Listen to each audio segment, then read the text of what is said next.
Hello everyone. सो आज हम quickly understand करेंगे इनकम टैक्स में ग्रॉस टोटल इनकम निकालने के लिए आपको किन किन स्टेप से जाना चाहिए। तो सबसे पहले आपको जानना होगा आपका रेजिडेंशियल स्टेटस क्या है, क्योंकि रेजिडेंशियल स्टेटस के बेसिस पे ही आप पे डिफरेंट लॉज एप्लीकेबल होते हैं।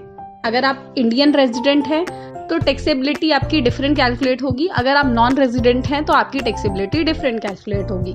उसके बाद जैसे ही आपको पता लग गया कि आपका रेजिडेंशियल स्टेटस क्या है, सो उसके अकॉर्डिंग आपके लॉज डिफाइन हो जाएंगे कि क्या लॉज आपके ऊपर एप्लीकेबल होंगे।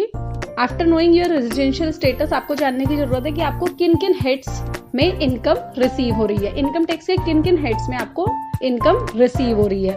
जैसे ही आपको पता लग जाए आपको इनकम टैक्स के किन किन हेड्स में इनकम रिसीव हो रही है, उसके बाद आपका नेक्स्ट स्टेप होगा उस इनकम को कैलकुलेट करने का कि आपको उन पर्टिकुलर हेड्स में क्या एग्जम्पशन मिल रही है, क्या डिडक्शन मिल रही है, सो दैट आप अपनी टैक्सेबल इनकम को कैलकुलेट कर सके उस पर्टिकुलर हेड में जो टैक्स होगी।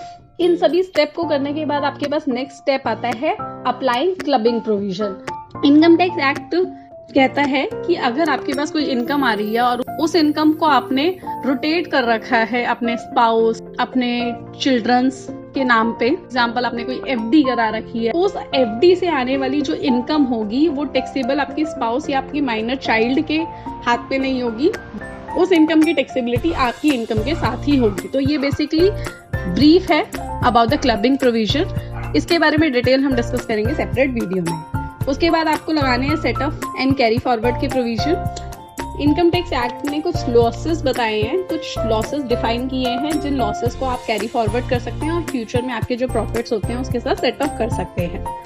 तो ये सब प्रोविजन को लगाने के बाद आपके पास जो इनकम आएगी उसे ग्रॉस टोटल इनकम कहते हैं। ग्रॉस टोटल इनकम आने के बाद आपको उस पर डिफरेंट डिडक्शन अप्लाई करनी है। अंडर चैप्टर 6 पहुंच जाएंगे अपनी टोटल इनकम के ऊपर और उस टोटल इनकम पे आपकी टैक्स कैलकुलेशन होगी विद डिफरेंट रेट्स। अगर आप स्लैब में फॉलो करते हैं तो स्लैब से, अगर आपके पास फ्लैट रेट लगता है तो फ्लैट रेट से। Thank you everyone for listening.